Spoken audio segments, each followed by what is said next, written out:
What's up, everybody? It's your boys Thomas and Cody from Savant Selects giving you a deep dive into National Tight End Week this year. And damn, was it a good one. I mean, this is the seventh year running of National Tight End Day. This was the second highest TD scoring tight end day. 14 touchdowns. They were not racking up the yards. The boys just wanted the TDs. Yeah, we did miss a couple big names, like Trey McBride wasn't able to play this week. I know that he jumped on Twitter and made a couple complaints, so missed a couple good tight ends this week, but overall, lots of touchdowns being scored.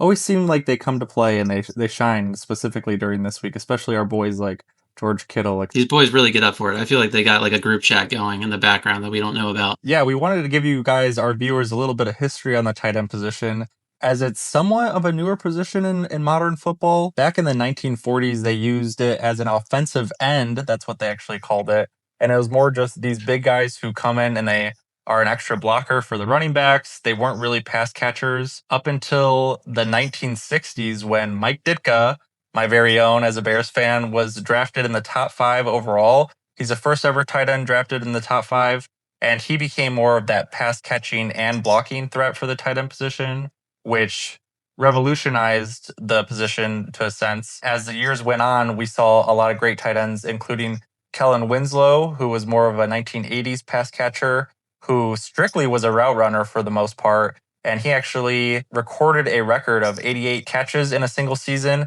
And that record stood for decades. You know, we look at today's modern tight end position, and you have to do everything, right? If you want to get on the field, you have to block, you have to be able to pass catch, to be able to move, right? You have to be able to understand formations and stuff like that. So it's just awesome to see how far the tight end position has come from even our young adult years, right? Watching some of the old greats to what it is now. Yeah. It's so fun to watch the evolution of this position. It has become honestly become a high scoring fantasy piece now. You want to get a good tight end in every draft. You can't say that, for the previous years. So thanks to the greats for getting that kicked off. And who's the tight end that you remember from your childhood?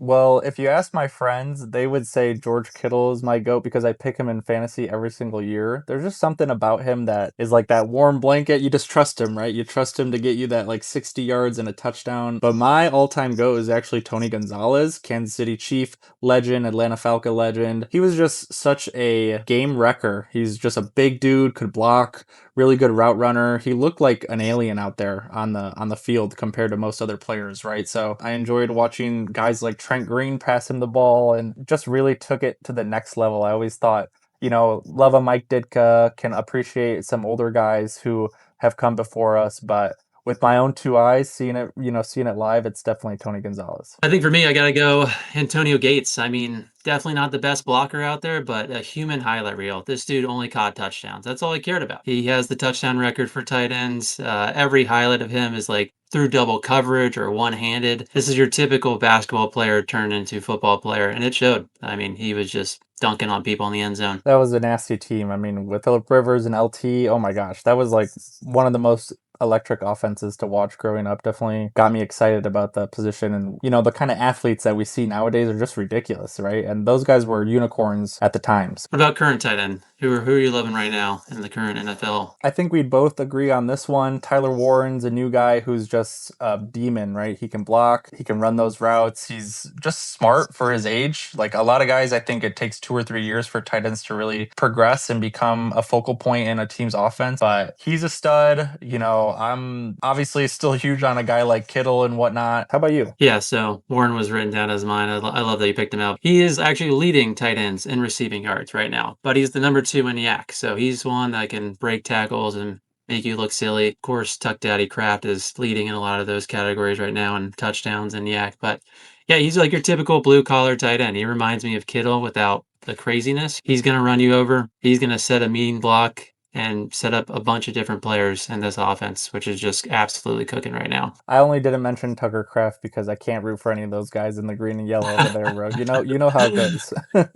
Let's get into the highlights of this weekend. The rookie Gatson on the Chargers just blew the doors wide open for National Tight End Week with 77 yards, 5 receptions, and 1 touchdown. I'm pretty sure he did that all in the first half. He was like, hey, what's up, boys? Are we doing this thing? He was a waiver wire pickup for a lot of people this week. I was not familiar with his game for the most part. I kind of thought, a lot of mouths to feed over there in Los Angeles. And so they have McConkey and Keenan Allen and Quentin Johnson and their running backs and stuff. But without the running game, Herbert has relied on that safety net being their tight end, and he was just running open. You're right. Like the routes look crisp. It was nice to see him kind of just have one of those games, you know? And I'm sure Justin Herbert is happy about it. But yeah, same here. I did not see him coming. Hopefully, you guys picked him up on the waiver wire because he's gone now. The second top moment was Goddard. Goddard just doing his thing. So I went back and looked at previous years' tight ends and their performances. I'm pretty sure since National Tight End Week started in 2019, he's only caught touchdowns. And that's all he did this week. He caught 3 receptions, 28 yards, 2 touchdowns. He says, if I'm not getting in the end zone, why bother? Yeah, I mean, perfect player for the Eagles offense. I feel like he could be a safety net if needed, but more than anything, just seems like a really big red zone hog. They specifically designed plays for him in the red zone. I think I saw one this weekend where he was lined up all the way outside and he had a cornerback on him, a smaller cornerback, just did a nice little slant route inwards, and he's just too big, too strong, too physical. Was able to catch like a nice little 7 yard touchdown. If Goddard's stealing them, I don't mind. I have him in a couple leagues myself. I'm pretty happy about it. But that's an interesting stat to hear that he has probably the most touchdowns out of anybody since it started. That's awesome. I think he was a rookie in 2019, so it kind of benefited him, coming in the league at the right time. The other third highlight is, of course, got to re-mention the Tuck Daddy. I'm pretty sure he had about close to 150 yards, 2 touchdowns. Also, I'm hurting from this one. I'm a Steelers fan, and as you guys know from our previous video, I had Steelers plus 3.5, and it was looking good until Love just decided to chug it up to Tuck Daddy, and he just took it to the house every time. You know, it's hard to admit he's a great player, right? He's a great player, big physical guy. He knows how to get open. Jordan Love loves looking at him, plain and simple. You know, at the end of the day, it just seems like a big safety net as well for him, and he's just a good yak guy, right? He's just so big. He's hard to bring down, and I think he's tight end one in fantasy right now because of how productive he's been over the past couple weeks. It's hard to see it, but if he's on your team, you love to have him, right? So good for him. The Bears will see him week 15 and 17, and we'll see what happens then. The fourth highlight of this week, and I think this is a fun little tidbit, a shout out to the 49ers and Cleveland Browns, because these two teams are the only ones that got the memo. They only scored with tight ends. 2 tight end touchdowns by both teams. No one else scored. Yes, they both got their doors blown off, but they got the memo. We respect that. They knew what week it was. They wanted to get their boys involved, and they took the L for it. So mad respect to those two teams. Yeah, when I think about tight end week specifically, the name that comes to mind is George Kittle. I feel like he's the grandfather of tight ends. I know that he hosts a tight end camp every single offseason that kind of brings in all the young guys, help them learn how to run routes, learn how to be a professional, that sort of thing. According to the New York Times, this is a weird snippet that I found earlier, 70% of current starters credit a former Hall of Fame tight end for teaching them the ropes, right? Teaching them how to be a professional. So it's an interesting stat. It just seems like a really tight knit